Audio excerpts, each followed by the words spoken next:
singular es nuestro valor único para el alcohólico que aún sufre. Nuestra habilidad de llegarle al fondo y vivir donde él vive, en su propia caverna, y llevarle hasta ver la luz. Esta es la facultad única que poseemos. Ahora bien, esto no puede ser duplicado por otro grupo u otro acercamiento. Y hasta ahora ha producido la sobriedad en más de 15.000 grupos, a quizás más de medio millón de miembros de AA. Nuestra tarea es aún alarmante, apenas en esta línea de propósito único. Con nuestra membresía presente, si solamente pudiéramos lograr que el alcohólico se nos acercara, si solamente la gente profesional que tiene a su cargo alcohólicos nos permitieran ayudar, en lugar de poner sobrios a 25.000 borrachos al año, con la labor de los 12 apostolados que tenemos, podríamos bien poner sobrios a más de 100.000 alcohólicos por año. Y solo Dios sabe que esta tarea es tremenda y que estamos en posición de ventaja para llevarla a cabo por nosotros mismos, o mejor aún, por medio de la cooperación con nuestras agencias. De suerte que considero que ahora no existe duda de que cada grupo de AA decidirá apegarse a su propósito. Los miembros de AA participan en otras actividades como miembros, también como ciudadanos, lo cual está bien, pero como grupo, como acto de compañerismo nacional e internacional, apeguémonos a nuestro propósito original. Dejemos que el adagio o refrán, zapatero a tus zapatos, sea nuestro. Ese debe ser nuestro propósito primordial.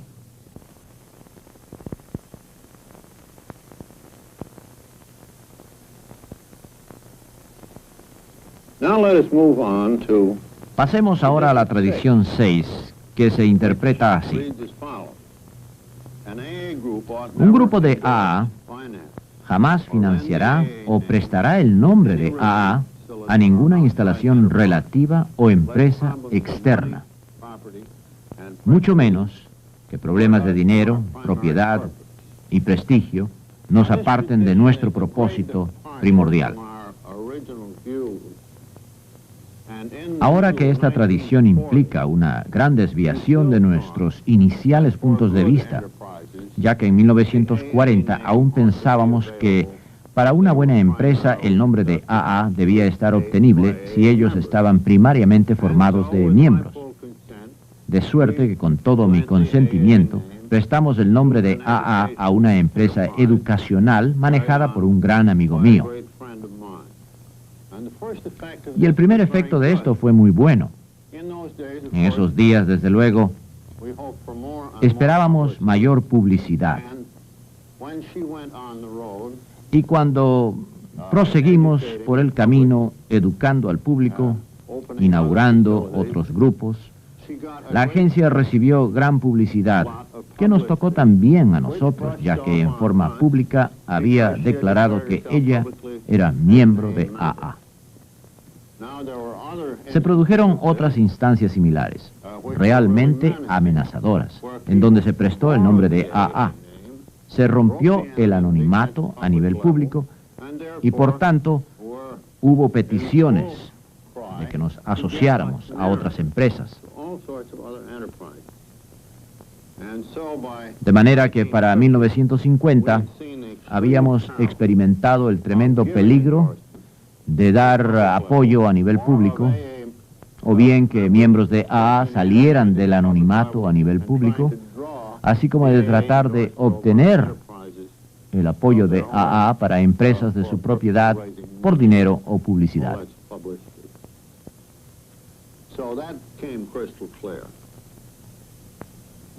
Ahora pasemos a la tradición 7, que dice que cada grupo de AA debe ser autofinanciado, declinando contribuciones externas, cosa que nos tomó bastante tiempo para acostumbrarnos a ello.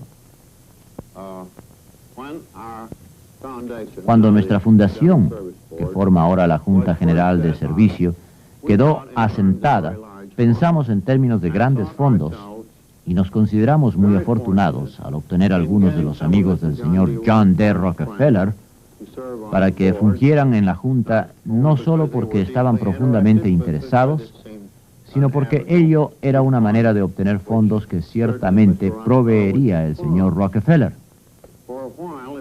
Por un tiempo pareció que proveería los fondos para nuestra recién creada fundación, especialmente cuando en la primavera de 1940, a 2 años de comenzada, repentinamente anunció que le gustaría hacer una cena e invitar a sus amistades para escuchar la historia de los alcohólicos anónimos. Claro, el evento se produjo y Nelson Rockefeller representó a su padre, quien estaba enfermo. Asistieron Harry Emerson Fosdick y un gran número de celebridades en el mundo de las finanzas y otras actividades, dentro y fuera de Nueva York. Cuando menos estaban en la sala representados en capital $500 millones. Y pudimos aún, cuando con timidez, pedir contribuciones y recibir considerable ayuda.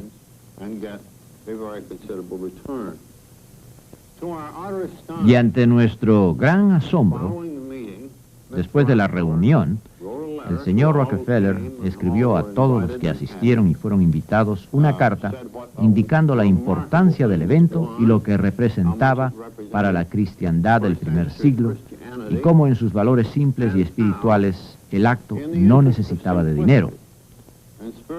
Sin embargo, hizo una pequeña excepción, diciendo que un par de originadores estaban aún necesitados de un poco de ayuda y que por ello donaba la modesta suma de $1000.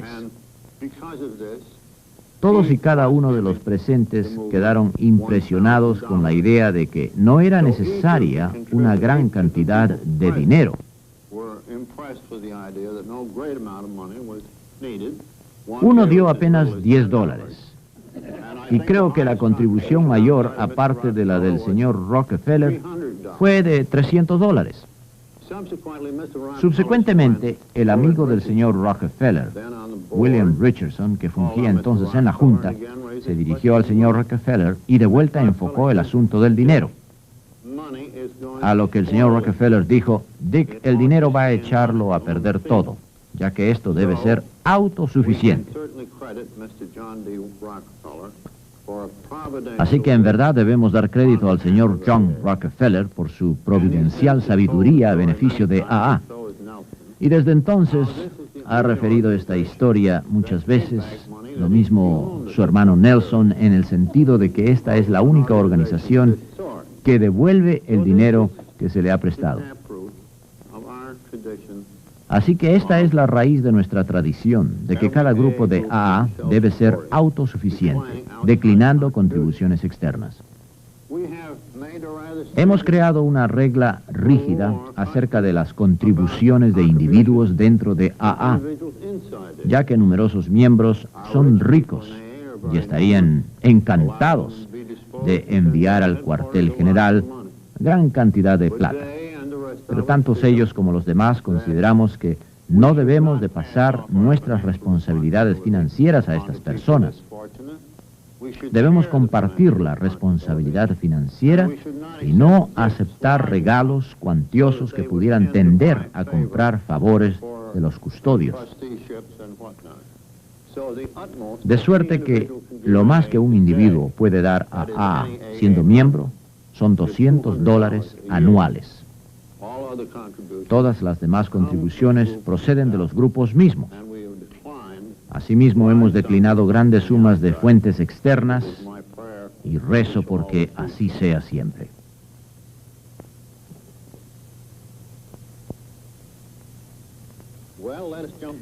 Bien, pasemos ahora a la tradición número 10. El profesionalismo y como tal, AA jamás debe ser organizada. Ha estado bien cubierta, tanto directa como indirectamente. Sin embargo, la tradición 10 dice que los alcohólicos anónimos no tienen opinión sobre tópicos foráneos. Por tanto, el nombre de AA jamás debe ser arrastrado a controversia pública. Pues bien, jamás hemos tenido ningún problema en este sentido.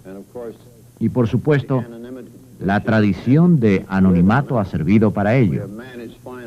Finalmente, nos hemos mantenido alejados de dar apoyo o de vernos comprometidos en este sentido por nuestra propia gente. De suerte que este tópico jamás ha materializado. En este sentido somos únicos entre las naciones y las sociedades, ya que estamos en posición de absoluta neutralidad referente al mundo y a los problemas de nuestra comunidad.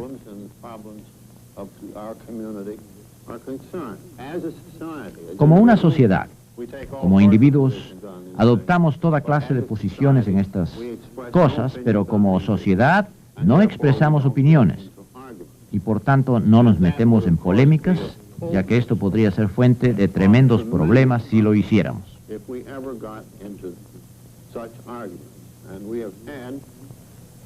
Históricamente, hemos tenido un momento al que llamo nuestra atención y que fue gracias a un buen amigo, Milton Maxwell, profesor y sociólogo, quien una vez escribió una serie de artículos sobre el pseudo-movimiento washingtoniano. Esto aconteció en 1840 y fue una sociedad formada de alcohólicos tratando de ayudarse personalmente los unos a los otros, alentando la adopción de juramentos, teniendo el beneficio de la identificación y algunos de los atributos de AA. Y creo que en los primeros 2 o 3 años de su existencia, como unos 500,000 se afiliaron, lo que representa tantos miembros activos de AA actualmente recuperados. Pues bien, esto, claro, fue sensacional. En aquel tiempo el movimiento de prohibición estaba en pleno apogeo y existían otros tópicos públicos. La guerra civil era inminente y la esclavitud era todo un tópico. No pasó mucho tiempo antes de que los washingtonianos sostuvieran sesiones iluminadoras, preferentemente en Nueva York y en Baltimore. Así llenaron el Salón Tahaniel, lo que constituyó un gran triunfo entonces digno de atención. Había gran presión sobre ellos para que se manifestaran, y algunos resultaron grandes oradores, aun cuando otros eran oradores profesionales. Los oradores del sur pudieron adentrarse en otras materias aparte de la bebida. Lo mismo pasó en el norte. Por ejemplo, los oradores sureños no aceptaban la idea de la abolición, en contraste con los norteños, logrando arrastrar a los washingtonianos hacia esa tremenda controversia antes de la guerra. Y por otra parte, obtuvieron el nombre de Washington para toda suerte de empresas. Y ambos estaban en los dos bandos de la controversia sobre la bebida.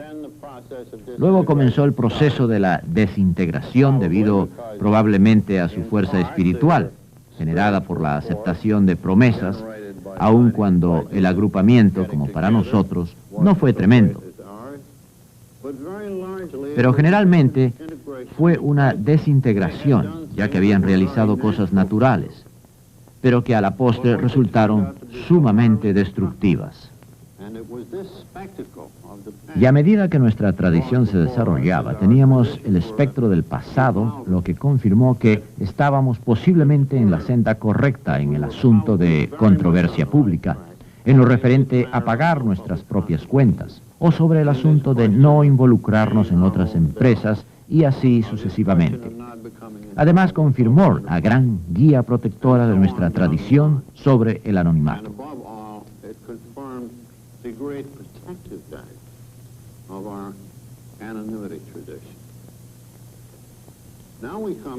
Ahora entramos a la tradición 11, que es muy importante e indica que nuestra política de relaciones públicas está basada en la atracción y no en la promoción. Necesitamos siempre mantener el anonimato personal al nivel de prensa, de radio y de películas. Deseo enfatizar ahora que esta película es para el beneficio de AA y no está al alcance del público. No contábamos con una política de relaciones públicas, con la excepción del temor a ellas por los primeros años de nuestra vida. Particularmente nuestras sociedades en el oeste, de las cuales habían 2 o 3, eran casi enteramente secretas. En aquel entonces, si se adelantaba la disyuntiva de la atracción contra la promoción, la primera quedaba rezagada y en la espera de algunos beodos que pidieran ayuda.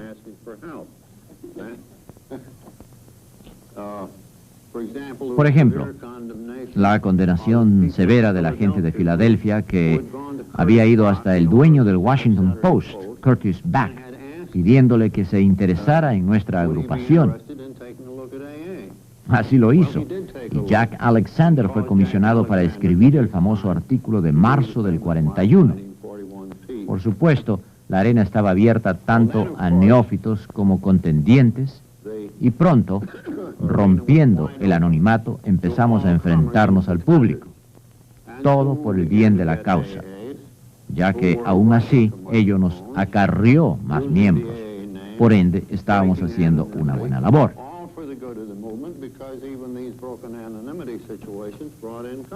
Y recuerdo que ellos habían pensado con frecuencia que debería existir un propósito doble en todo esto, lo cual sería algo muy bueno. Y recuerdo cuando alguien postuló para un cargo público en el sur, lo que se dio en llamar la plataforma AA. Creo que buscaba la Procuraduría de Distrito, de manera que al mismo tiempo que se hacía publicidad, lo hacía para AA.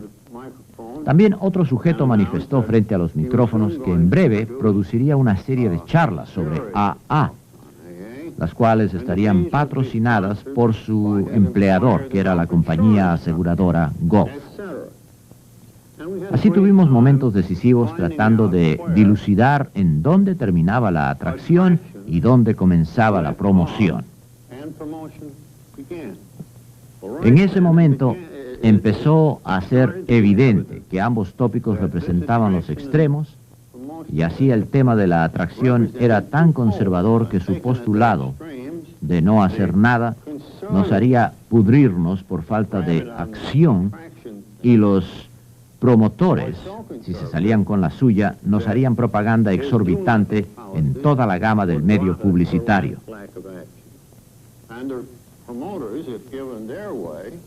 En otras palabras, los conservadores nos pudrirían y los promotores nos arruinarían. De suerte que la línea entre la atracción y la promoción debería ser cosa de una interpretación sensata.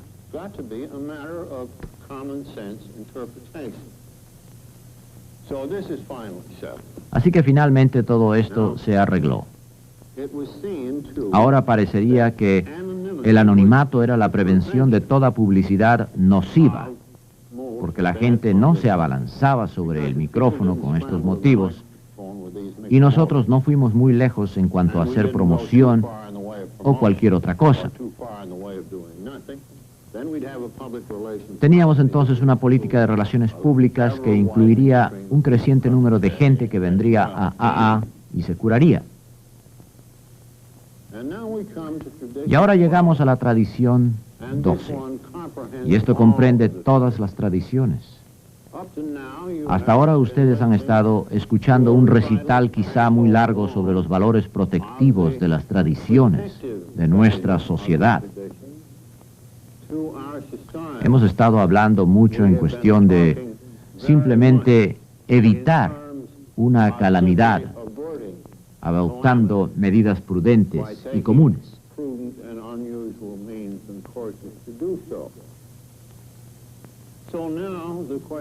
Así que ahora la pregunta suya podría ser, ¿no hay un contenido más constructivo o espiritual en nuestras tradiciones que el de simplemente acumular nuestros temores y ansiedades y nuestros esfuerzos por protegernos a nosotros mismos de males y circunstancias indecibles? Pues sí.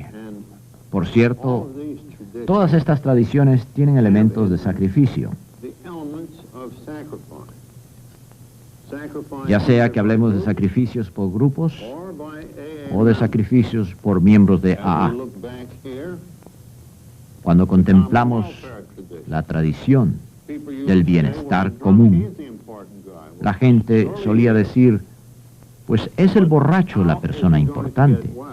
Pero ¿cómo se va a curar en grandes números si no hay compañerismo?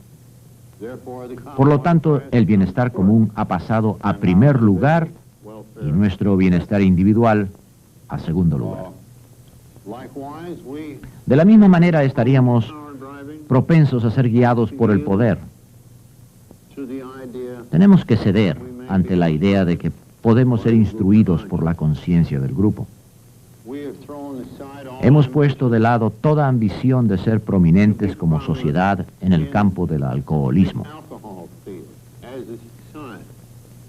Nuestros miembros vienen como individuos y ciudadanos, y es allí donde deben quedar.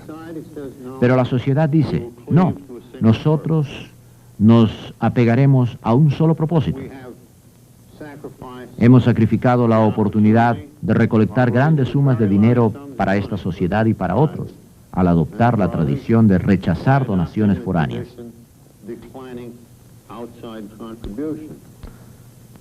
Aquellos de nosotros que tienen ambiciones especiales, de ser profesionales, y no quiero decir solo empleados en una oficina, sino que me refiero a la terapia por paga.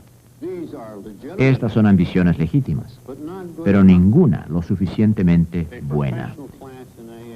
Una clase profesional en AA podría hasta conducirnos a nuestra destrucción y ciertamente a la de nuestro acometido.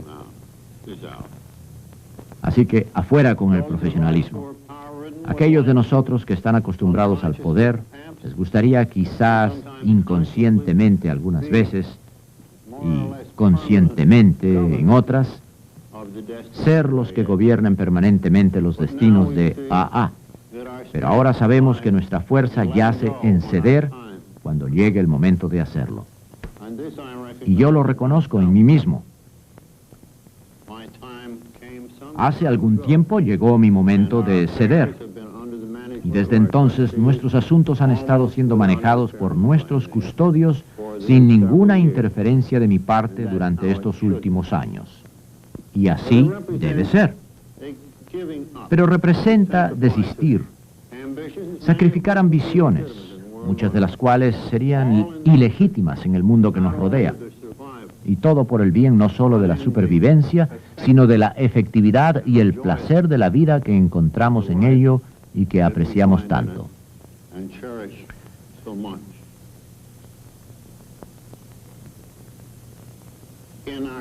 En nuestras relaciones públicas hemos ido a la contra de toda experiencia con el mundo moderno, donde todo es un proceso basado en el matrimonio o divorcio de figuras de gran notoriedad.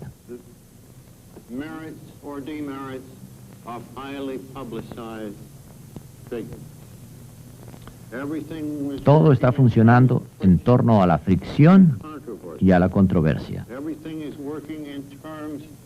Todo funciona en torno a los que tienen y a los que no tienen, en sumas grandes de dinero, pasadas de una clase a otra. Nosotros no denunciamos estos desarrollos, sino que decimos que para nuestros fines particulares son peligrosos. Por lo tanto, consideramos prudente alejarnos de ellos. Así que existe una cualidad de sacrificio, de que no obramos conforme a nuestras tradiciones, meramente porque debemos evitar la calamidad personal. Nosotros preferimos estas tradiciones porque en principio son buenas y porque últimamente las queremos para nosotros. Mientras que otro curso podría ser bueno para nosotros, este es el mejor. En nuestro caso, lo bueno puede ser con frecuencia el enemigo de lo mejor. Pues bien, me gustaría contarles ahora una anécdota final, aunque a veces no me gusta mucho hablar de ella. Podría parecer que me estoy jactando de mí mismo. Bueno, quisiera hacer hincapié en que el Dr. Bob y yo empezamos a reconocer a fines de los años 40 que nosotros teníamos una responsabilidad muy especial en cuanto a sentar el ejemplo en cuestiones de anonimato. Que la conformidad con el anonimato no era únicamente para cumplir con nuestro mandato de no dejar que nuestros nombres y fotos fueran publicados por todo el mundo, sino que era más que evitar todo eso, que nuestros nombres fueran publicados ampliamente, sino que se extendía también a la aceptación de distintivos, así como de honores especiales. Esto sucedió, y entonces comenzó la conversación entre el Dr. Bob y yo.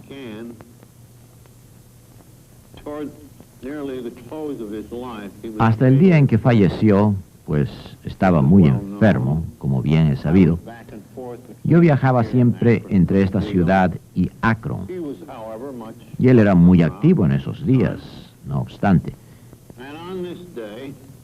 Pero este día estábamos hablando y él me dice, ¿sabes? Quiero mostrarte algo que me conmueve muchísimo, y algo que por supuesto yo no se lo diría a un donante en potencia porque es un poco cómico, pero me gustaría saber tu reacción al respecto. Así que extendió en el piso un plano que era un dibujo de un mausoleo de tamaño mediano, en el cual podría descansar eternamente él y Anne cuando murieran. Y el Dr. Bob me mira y me dice que había gente que opinaba que era algo necesario porque así se había hecho con otras celebridades. Por supuesto que él se había opuesto a ello. Entonces Bob me mira con esa sonrisa tan típica de él, me dice, Bill, yo creo que tú y yo debemos ser enterrados como cualquier otra persona. Y me hizo pensar que tenemos alguna otra obligación en cuanto a esta tradición de ser anónimos. Y hasta este momento no cabía la menor duda de que él había recibido ofertas, y yo también, de universidades pequeñas que nos otorgaban grados académicos de varias clases y, bueno, las rechazamos todas. Pero entonces comenzamos a pensar, ¿la tradición no se extiende al asunto de honores? ¿No se extiende hasta la aceptación de tener notoriedad, aunque sea póstuma?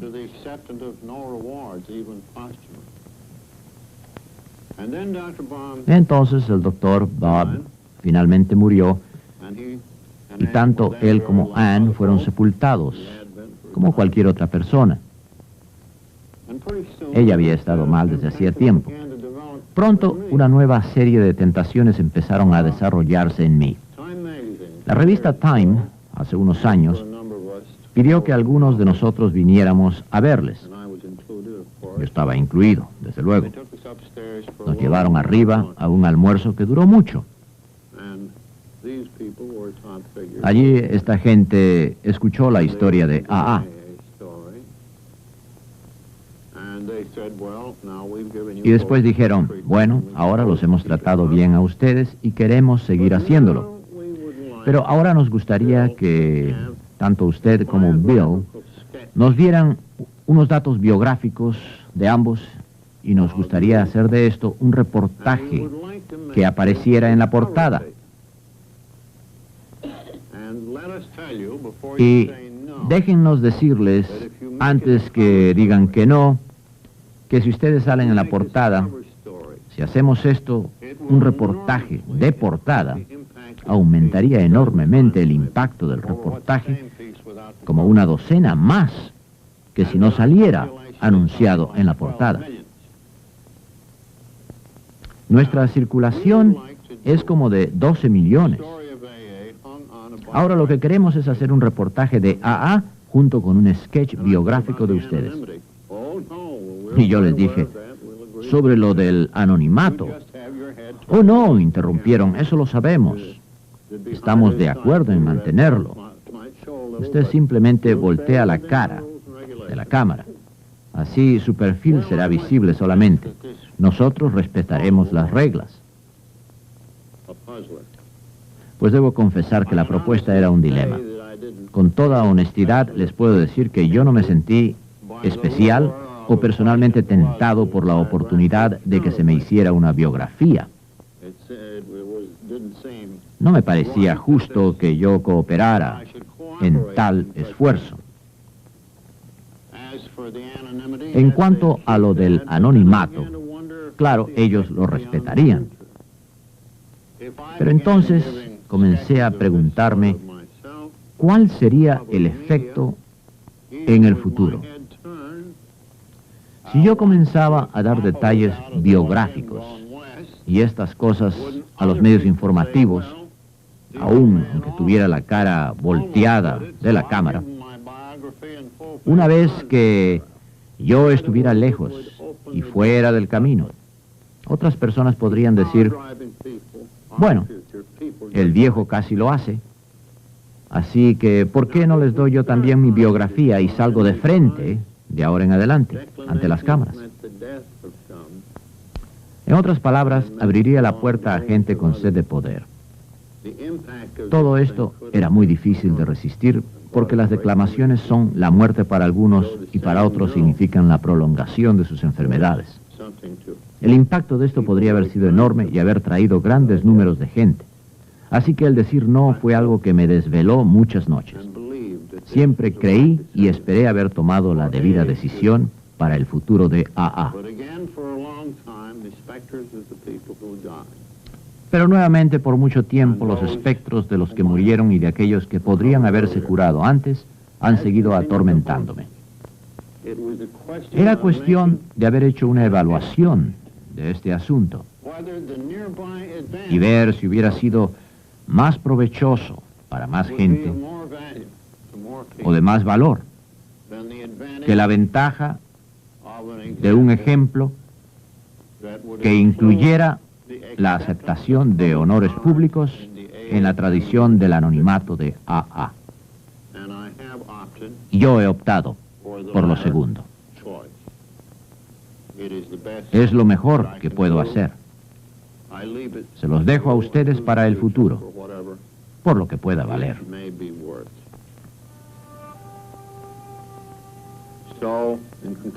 Así que en conclusión, mis queridos amigos, mil gracias por haberme acompañado y gracias a los que me vieron a través de la cámara. Y a todos mis queridos amigos distantes, mi eterna gratitud. Y que Dios los bendiga por siempre a ustedes y también a Alcohólicos Anónimos.